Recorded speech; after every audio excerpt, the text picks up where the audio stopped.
प्यारे साथियों नमस्कार। आप सभी का बहुत बहुत स्वागत है यूजीसी नेट आरडब्ल्यूए परिवार में। मैं रजत आपके बीच उपस्थित हूं एक बहुत ही महत्वपूर्ण मुद्दे को लेकर के। मुद्दा है Uttar Pradesh government degree college assistant professor भर्ती 2026 की जो प्रारंभिक परीक्षा हुई है उसकी क्या कट ऑफ रह सकती है, क्योंकि सबसे कठिन घड़ी होती है परीक्षा के बाद परिणाम की घड़ी, और ये उस समय और भी ज़्यादा कठिन हो जाती है जब ये फाइनल परिणाम ना हो, क्योंकि यहाँ आप इस परीक्षा के बाद एक और परीक्षा में बैठने वाले हैं। मेरा मतलब मुख्य परीक्षा से है। हर कोई ये जानना चाहता है कि वह अभी से ही अपनी मुख्य परीक्षा की तैयारी को स्टार्ट करे या फिर इंतजार करे परिणाम आने का, उसके कितने मार्क्स आ जाए या बन रहे हैं तब वो प्रारंभिक परीक्षा के बाद मुख्य परीक्षा की तैयारी शुरू करे या फिर ना करे। तो आज तमाम अध्ययन के बाद, बहुत सारे स्टूडेंट्स के मार्क्स पता कर लेने के बाद और अलग अलग बिंदुओं पर अपना ध्यान देने के बाद मैं जिस निष्कर्ष पर पहुंचा हूं कि क्या कट ऑफ रह सकता है, फाइनल कट ऑफ क्या रहेगा आपका जीडीसी की प्रीलिम्स एग्जाम का, वो आपके बीच रखने वाला हूं।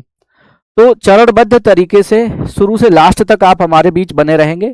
मुश्किल से मुश्किल 10 से 12 मिनट मैं आपके लूंगा और इन्हीं 10-12 मिनट में उन सभी तथ्यों पर चर्चा हो जाएगी जिनसे आपकी तस्वीर बिल्कुल साफ हो जाएगी कि आपको अपनी मुख्य परीक्षा की तैयारी अभी प्रारंभ करनी चाहिए या फिर परिणाम यानी रिजल्ट आ जाने का वेट करना चाहिए। देखिए, वैसे तो अभी आपकी ऑफिशियल आंसर की नहीं आई हुई है, लेकिन फिर भी पेपर जिस तरह का था, पेपर का स्तर जिस तरह का था, आपने यूट्यूब चैनल पर, मैंने भी आंसर की दी है एक, ठीक है, और भी काफी तमाम लोगों ने आंसर की दी हुई है। आप उन सभी आंसर की को देखिए और उन्हीं से जो भी मार्क्स बन रहे हैं उन्हीं के अकॉर्डिंग आप अपनी मुख्य परीक्षा की कट ऑफ या तैयारी का अनुमान लगा सकते हैं। बशर्ते एक दो क्वेश्चंस का तो वेरिएशन हमेशा ही रहता है। आयोग कई बार अप्रत्याशित खेल खेलता है, वो आप सभी को पता है। उत्तर प्रदेश लोक सेवा आयोग का कभी भी कोई भी ऐसा एग्जाम नहीं गया जिसमें दो तीन प्रश्न विवादित ना रहे हों, जिनके प्रश्न आयोग ने कुछ और आंसर माना और छात्रों ने कुछ और आंसर माना हो। तो ये तो खैर चलता रहता है, लेकिन ये केवल 1 से 2 प्रश्नों में ही होता है, बहुत ज्यादा प्रश्नों में ऐसा देखने को नहीं मिलेगा। तो जो भी आपने अभी यूट्यूब के थ्रू आंसर की चेक की हुई है या फिर 1-2 दिन में जैसे ही आपकी ऑफिशियल आंसर की आ जाती है उससे आप अपने मार्क्स देख लेंगे तो आपको और ज्यादा सटीक आइडिया हो जाएगा। अभी फिलहाल हम इसी आंसर की, जो हमारी रॉ आंसर की है, इसी पर बेस्ड अपना एक एनालिसिस देख लेते हैं मोटे मोटे तौर पर कि हमारी क्या कट ऑफ रह सकती है और हमें मेंस की तैयारी अभी स्टार्ट करनी है या फिर नहीं करनी है। कोई भी प्रश्न पत्र होता है या कोई भी परीक्षा होती है, इसमें कट ऑफ इन 3 चीजों से निर्धारित होती है। 3 जो मुख्य चीजें हैं वो है परीक्षा का प्रारूप, प्रश्न पत्र का स्तर और विषयवार रिक्त पद। इसमें एक चौथा अगर हम और जोड़ लें तो और ज्यादा सटीकता आ जाती है, वो है कि कितने छात्र अपीयर हुए थे। ठीक है, छात्रों की संख्या, ये भी एक कह सकते हो कि इंपोर्टेंट रोल प्ले करता है। लेकिन यहाँ हम छात्रों की संख्या वाले डेटा को इसलिए भी नहीं समझेंगे कि बहुत ज़्यादा छात्र संख्या है नहीं, जो है वो प्योर स्टूडेंट्स है, क्रीम स्टूडेंट्स है, क्योंकि ऑलरेडी उन्होंने या तो यूजीसी नेट क्वालिफाई कर रखा है या फिर वो पीएचडी के थ्रू आ रहे हैं।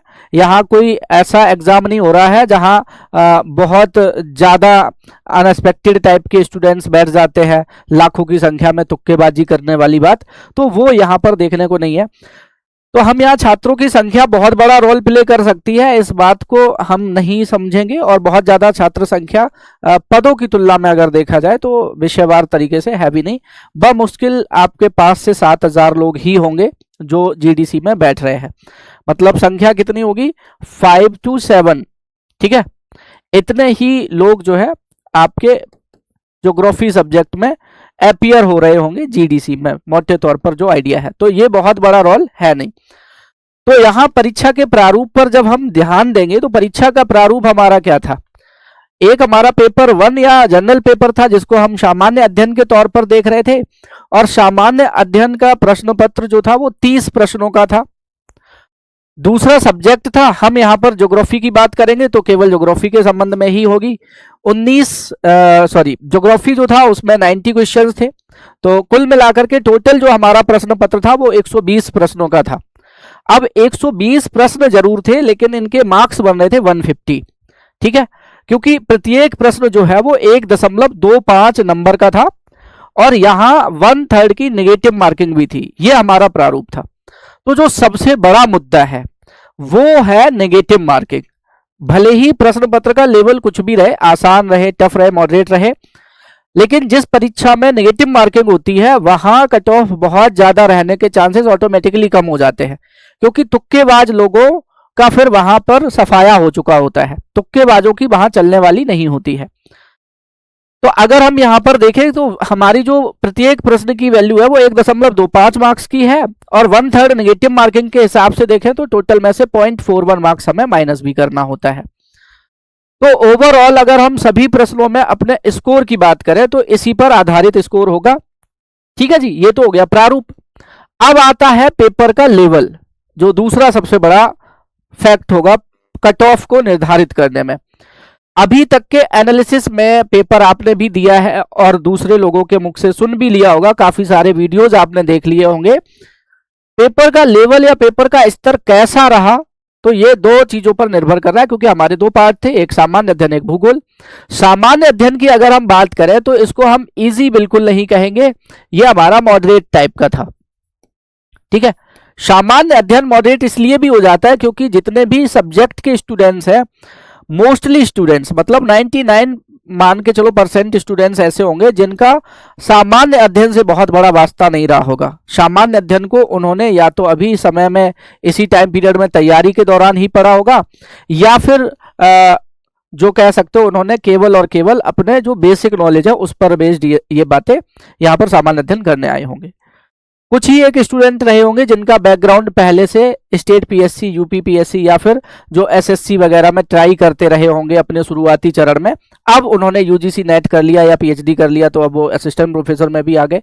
तो उनके लिए सामान्य अध्ययन का पेपर थोड़ा इजी हो सकता है कंपैरेटिवली, जिनके लिए ये पहला अटेम्प्ट था सामान्य अध्ययन का। लेकिन फिर भी सामान्य अध्ययन एक ऐसा विषय होता है जिसमें 100% एक्यूरेसी दे पाना नामुमकिन सा होता है।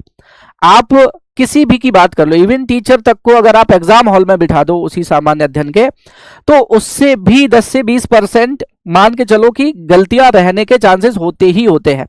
तो जो आपका मॉडरेट लेवल है, मेरे कहने का मतलब है कि इसमें 5 से 6 प्रश्न तो ऐसे थे जिनको आप टच नहीं कर सकते थे। 5 से 6 प्रश्न एकदम जहर वाले थे, जैसे छुआ और एकदम खत्म। मतलब इनको आप अगर टच कर रहे हो तो आप आत्महत्या कर रहे हो, एक तरीके से अपना नुकसान कर रहे हो। ये प्रश्न ऐसे थे।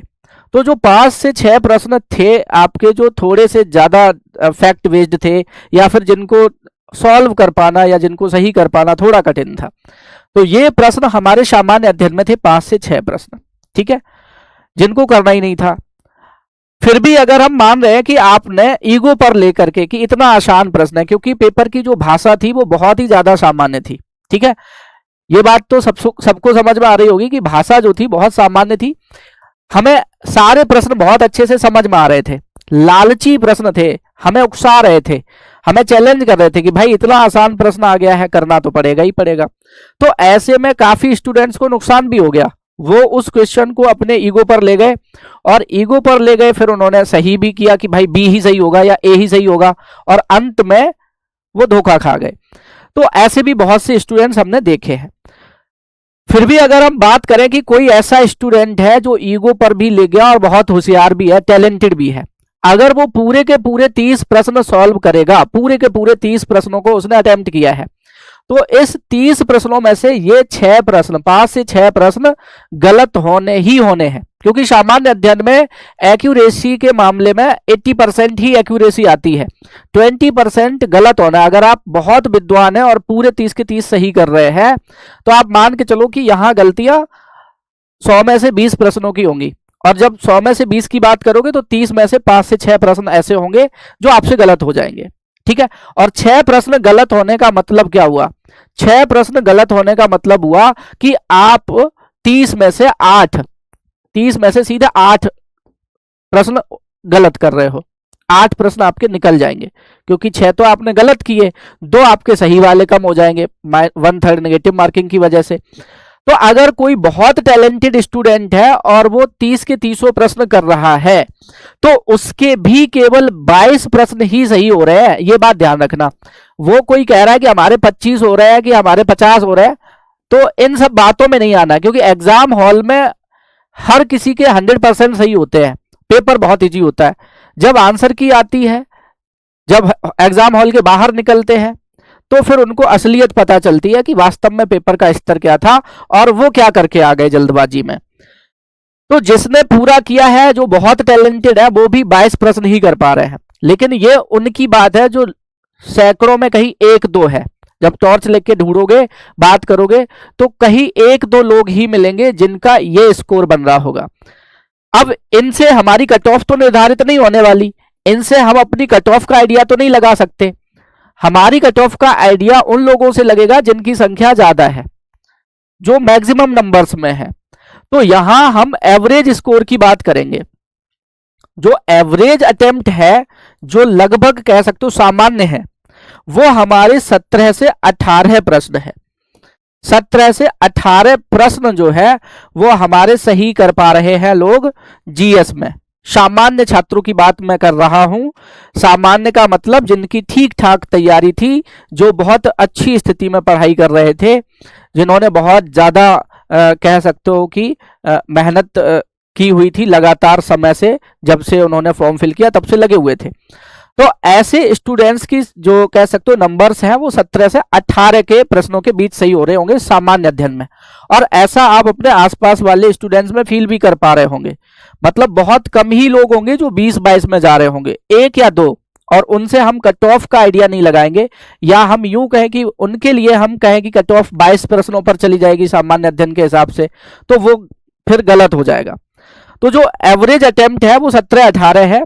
और बहुत से छात्र ऐसे भी होंगे जिन्होंने मान के चलो कि ज्यादा गलत कर दिए, 5 से 6 से ज्यादा गलत कर दिए, क्योंकि हर कोई बहुत ब्रिलियंट नहीं था। ये स्थिति ब्रिलियंट वालों की थी। तो जिन्होंने 30 के 30 अटेम्प्ट भी किए, एक भी छोड़ा भी नहीं, और फिर उन्होंने गलतियां कर दी 10-12 प्रश्नों में, तो 10-12 प्रश्न गलत करने का मतलब है कि वो फिर 16 प्रश्न कम कर रहे हैं, और 16 प्रश्नों का मतलब है फिर वो 14 प्रश्न सही कर पा रहे हैं। तो वो तो रेस से बाहर हो गए, उनकी बात अभी हम यहां नहीं कर रहे। हमें केवल एवरेज बात करनी है। तो एवरेज जो है वो कम से कम स्कोर 17 से 18 का जो है वो ठीक ठाक स्कोर है। इसके बीच ही सभी अच्छे स्टूडेंट्स के स्कोर यही है।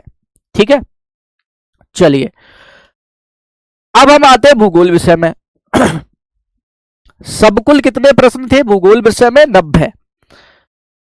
जब आप पूरे प्रश्न पत्र को बहुत अच्छे से देखोगे कि कितने प्रश्न बहुत ज्यादा टफ थे, कितने प्रश्न मॉडरेट थे, कितने प्रश्न इजी थे, कितने किस यूनिट से थे, किसका कैसा स्कोर था, तब आप आइडिया लगा पाओगे कि लगभग 20-22 प्रश्न ऐसे थे यहां पर जो करने लायक नहीं थे। 20 से 22 प्रश्नों की बात मैं करूंगा जो ऐसे थे जो करने लायक ही नहीं थे। मतलब इनको करना रिस्क लेने के बराबर था। रिस्क लेना, या फिर अभी जैसे मैंने कहा था, ये जहर टाइप के प्रश्न थे। छूने का मतलब है खुद का नुकसान कर लेना। तो ये पॉइजनस क्वेश्चन थे लगभग 20 से 22 ज्योग्राफी में। अगर आप इनको हटा दो तो करने लायक प्रश्नों की संख्या जो थी वो केवल और केवल 68 से 70 प्रश्नों की ही थी। 68 से 70 प्रश्न ही कैसे थे? हमारे करने लायक थे। मतलब आप इन्हें कर सकते थे। और आप करने का मतलब है कि वो कोई भी अच्छा स्टूडेंट जो पढ़ रहा है ठीक ठाक ढंग से, वो इतने प्रश्न कर लेगा। 68 से 70 प्रश्न अटेम्प्ट करने के लायक थे। मतलब 20-22 प्रश्न तो छोड़ने के लायक थे। आप अगर एक ठीक स्टूडेंट है, समझदार, जो प्रीलिम्स में जैसा होता है, बहुत लालची नहीं है। लालची का मतलब कि प्रश्न देखा, पढ़ा और बोले आसान है भाई, करना है। अगर इस टाइप की आपकी आदत नहीं है तो आप इनको छोड़कर ही करेंगे। आप 60 से 70 प्रश्न ही अपने अटेम्प्ट करेंगे, क्योंकि ये प्रश्न थे ही नहीं करने लायक, आप ऐसा मान के चलिए। लेकिन फिर भी मैं यहां पर यह मान के चलूंगा कि आपने उनको ईगो पर ले लिया, क्योंकि भाषा आसान थी, समझ में आ रहे थे सारे सवाल, करना तो पड़ेगा ही, नहीं तो यह होगा कि इतने दिनों पढ़ा क्या आपने, मेहनत क्या करी है। तो मान के चल रहा हूं कि आपने ये 20-22 भी करे हैं, ठीक है, आप ये 20-22 भी कर रहे हो और आप यहां पर भी जो है अपना अटेम्प्ट ले रहे हो 68-70 वाला। तो जब ये वाला पूरे 70 प्रश्न टिक कर रहा है तो ये भी ह्यूमन एरर करेगा। ह्यूमन एरर करने का मतलब कि ये लगभग लगभग 4-5 सवाल गलत करेगा 5 से 10% की ह्यूमन एरर होती है, तो वो ये करेगा ही करेगा। 5 क्वेश्चन तो मान के चलो इसके जाने ही जाने हैं कम से कम, ठीक है। अगर ये इन 20 में भी रिस्क ले जा रहा है तो फिर क्वेश्चन गलत होने का जो कह सकते हो कि क्रम है वो और ज्यादा बढ़ जाएगा। और ज्यादा बढ़ जाने का मतलब है कि वो इनमें से भी काफी ज्यादा गलत कर ले जाएगा, ठीक है। तो जो ओवरऑल बनेगा जाकर के, हम अगर कहें कि कितने गलत होंगे यहां पर, कितने प्रश्न करने की स्थिति होगी, तो प्रश्न करने की यहां पर जो स्थिति बनेगी वो लगभग लगभग यहां पर 60 से 61 प्रश्न जो है वो आपके सही होने की स्थिति है, ठीक है। अगर हम बिल्कुल सही आइडिया लगाएं तो ये उन लोगों के लिए है जो बहुत बेहतर कर रहे हैं। बहुत बेहतर करने का मतलब है कि उन्होंने इन 20 प्रश्नों को बिल्कुल छुआ नहीं, और जो उन्होंने 68-70 अटेम्प्ट किए उसमें से 5-6 गलत कर दिए, तो 6-7 मतलब 60-61 प्रश्नों पर वो पहुंच रहे हैं। इनको छुआ भी है तब भी आप मान के चलिए कि यहां गलतियां होने के चांसेस ज्यादा है।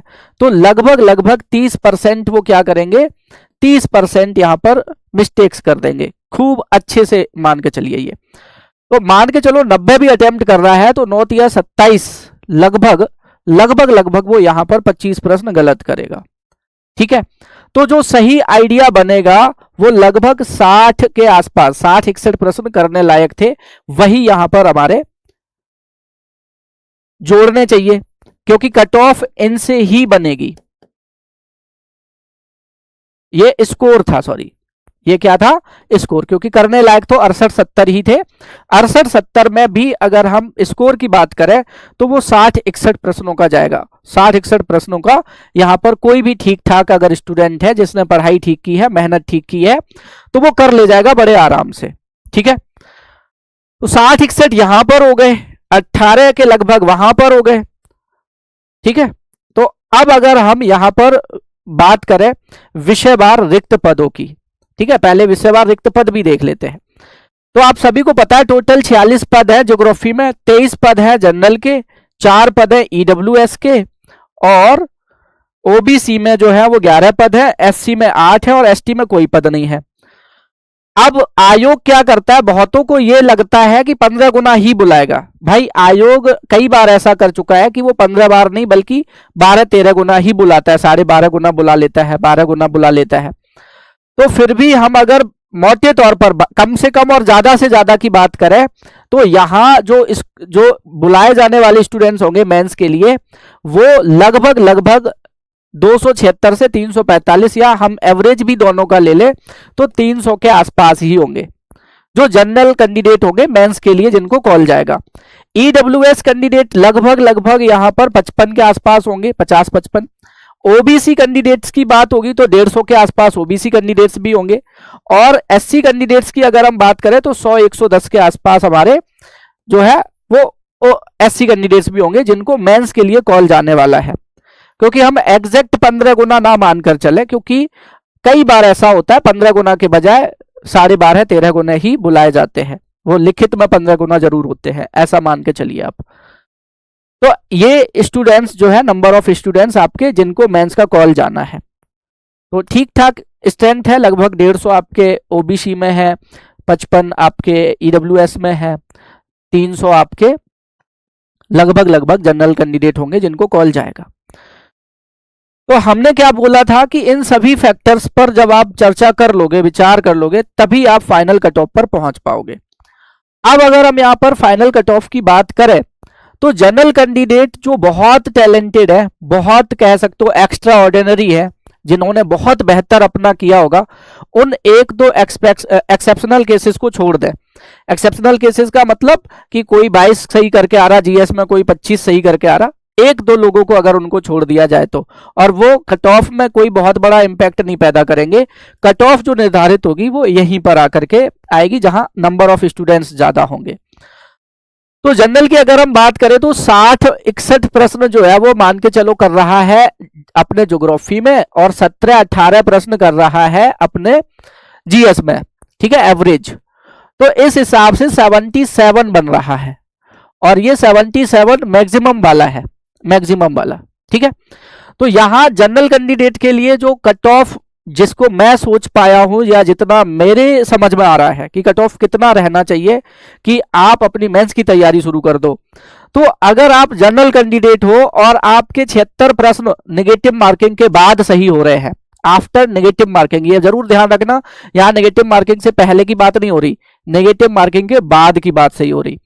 तो 76 प्रश्न अगर आपके सही हो रहे हैं और आप जनरल कैंडिडेट हो, तो आप किसी भी दूसरी उहापों में ना रहो।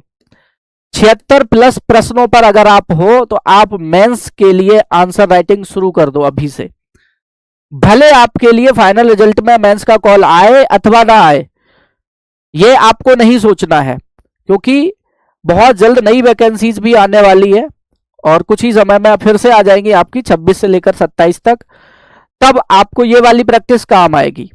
तो ये मत सोच के चलना है कि भाई मेरे तो 76 में नहीं आएगा, 80 से ऊपर जाएगी कट ऑफ, मुझे बहुत ज्यादा रिग्रेट फील करो, रो चिल्लाओ, ये वो कि मौका निकल गया हाथ से, ऐसा कुछ नहीं सोचना है। दुनियादारी छोड़ करके अभी जो भी समय आपके पास है, महीना 2 महीना 3 महीना, उसमें लग जाओ पूरी तरह से, आंसर राइटिंग करो, अपना मेंस पे अपनी पूरी जी जान झोंक दो, ठीक है।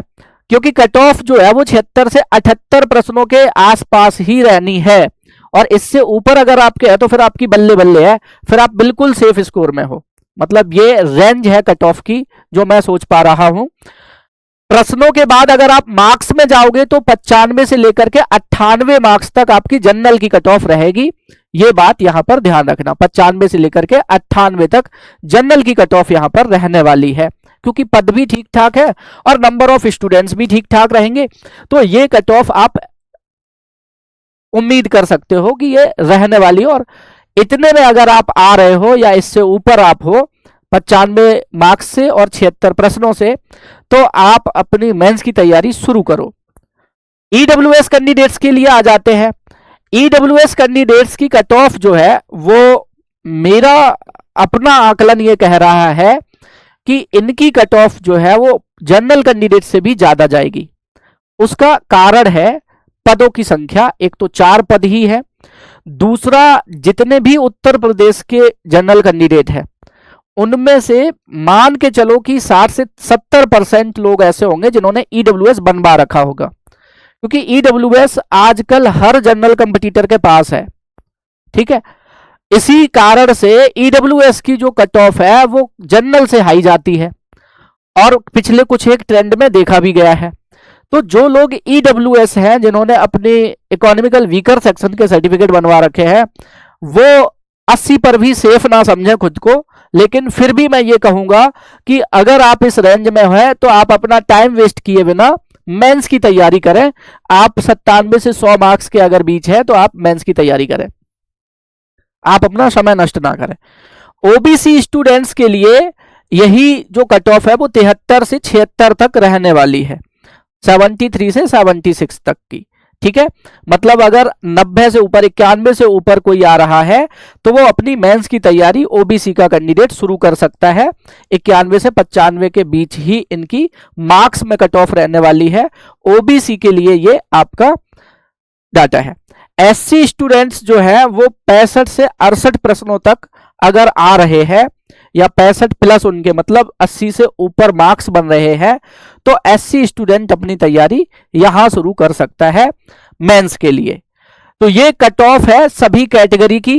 इसके बाद भी अगर आपका कोई प्रश्न रह जाता है, कोई सुझाव रह जाता है, तो कमेंट सेक्शन में जरूर बताएं। ये जो कट ऑफ है ये बिल्कुल एनालिसिस किया हुआ कट ऑफ है, लगभग 50 से 60 स्टूडेंट्स के मार्क्स पर आधारित। कुछ स्टूडेंट्स ने मेरे एनालिसिस के वीडियो पर कमेंट किए, कुछ ने मुझे इंस्टाग्राम पर, कुछ ने हमें टेलीग्राम पे, कुछ ने हमें व्हाट्सएप पर लगातार मैसेज किए अपने अपने मार्क्स के। तो उस आधार पर ये पूरा विश्लेषण है। अगर कोई कह रहा है कि उसके 90 मार्क्स आ रहे, 90 क्वेश्चन सही किए हैं उसने, वो 150 में से 140 नंबर ला रहा है, तो उसको कहने दो, उसकी बातों में नहीं आना है। ऐसे लोग मुंहफट लोग जो है वो हर एक जगह होते हैं, और उनकी बस यही उनका होता है कि किसी भी तरह से हाइप क्रिएट की जाए, परेशान किया जाए स्टूडेंट्स को, क्योंकि उन्होंने या तो एग्जाम नहीं दिया होता या फिर उनका बिल्कुल बेकार पेपर हो चुका होता है, तो फिर वो मजे ले रहे होते हैं। तो ऐसी स्थिति में आपको नहीं पढ़ना। आप इनमें से किसी भी कैटेगरी से हैं और अगर इस रेंज में है तो आप मेंस की तैयारी करें बिना अपना समय नष्ट किए, बिना अपना समय बर्बाद किए। ठीक है। एक बात मैं आप सभी से अंत में जरूर कहना चाहूंगा कि कट ऑफ जो है वो आप +-2 वाला जो सीन है ना वो लेकर के चले, कि जनरल के लिए अगर मैंने 78 लास्ट बोला है तो आप 78 लास्ट ना मान करके, अगर ये 79 या 80 भी हो जाता है तो कोई बहुत बड़ी बात नहीं होती, क्योंकि आइडिया जो होता है वो उसके आसपास का ही होता है जनरली। लेकिन मोस्ट प्रोबेबली जो है वो आपका सबसे सटीक यही वाला है। मतलब अगर आप इस रेंज में हैं तो आप अपनी मेंस की तैयारी शुरू करें बिना किसी इफ एंड बट के। ठीक है जी। तो उम्मीद है आपको ये एनालिसिस पसंद आया होगा और चीजें भी समझ में आई होंगी। मतलब तथ्यों के साथ अगर जब आप चीजों को कहते हैं, समझते हैं, तो फिर समझने में कोई दिक्कत नहीं है। ठीक है। तो कितने पोस्ट है, पैटर्न क्या था, और जो फैक्ट है उसको अगर ध्यान में रख के बात करोगे तो आप अपने खुद ही निष्कर्ष पे पहुंच जाओगे। आपको मेरी जरूरत भी नहीं, आवश्यकता भी नहीं। तो अगर आप इस रेंज में हो जो मैंने यहां बताई है तो आप अपनी मेंस की तैयारी करें। और कैसे करनी है मेंस की तैयारी, मैं आपका क्या सहयोग कर सकता हूं, अगर आपको मुझसे किसी भी तरह का कोई सहयोग या मदद चाहिए तो भी आप रीच आउट कर सकते हो, कमेंट सेक्शन में मैसेज कर सकते हो, टेलीग्राम पर मैसेज कर सकते हो। टेलीग्राम मैं आपको ऑलरेडी बता चुका हूं, रजिस्टर RWA है। जिस भी तरह की आपको हेल्प चाहिए तो वो आप मुझसे यहां पर बोल सकते हो। ठीक है। मिलेंगे अपने नेक्स्ट सेशन में इसी तरह की महत्वपूर्ण जानकारियों के साथ। तब तक के लिए आप सभी अपना ख्याल रखें और जुड़े रहें UGC NET RWA के साथ। Thank you.